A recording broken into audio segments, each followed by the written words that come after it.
Nagkarambola ang 12 sasakyan sa isang highway sa Davao City, isa ang patay. Sa Iloilo naman, 3 sakay ng motorsiklo ang nasawi matapos mabangga at makaladkad ng nag-overtake na pick-up. Narito ang unang balita. Napahagulgol ang babaeng yan ang makitang wala ng buhay ang kanyang ina, live-in partner nito at kanyang nakababatang kapatid sa isang ospital sa San Dionisio, Iloilo. Kasunod yan ang pagbangga ng isang pickup sa sinasakyang motorsiklo ng mga biktima sa Barangay Canas. Batay sa investigasyon ng mga pulis, papuntang bayan ng Carles ang mga biktima para bumisita sa isang lamay.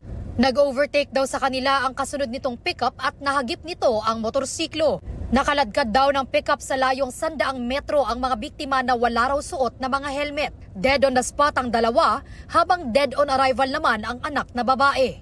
Iniwan ng driver ng pickup ang kanyang sasakyan sa bayan ng Batad at bumalik sa San Dionisio para sumuko sa mga otoridad.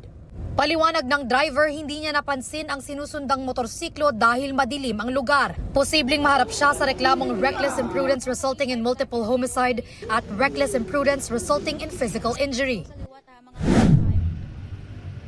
Mabigat na traffic ang idinulot ng karambola ng 12 sasakyan sa Carlos P. Garcia Highway sa Maa, Davao City. Batay sa investigasyon, isang truck ang biglang nawalan ng kontrol at inararo ang 6 na sasakyan at 5 motorsiklo. Nasawi ang isang rider sa insidente. Isinugod naman sa ospital ang mga sugatan.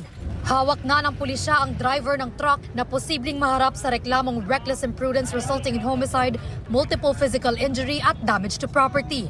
Wala siyang pahayag. Ito ang unang balita. Bea Penlac para sa GMA Integrated News.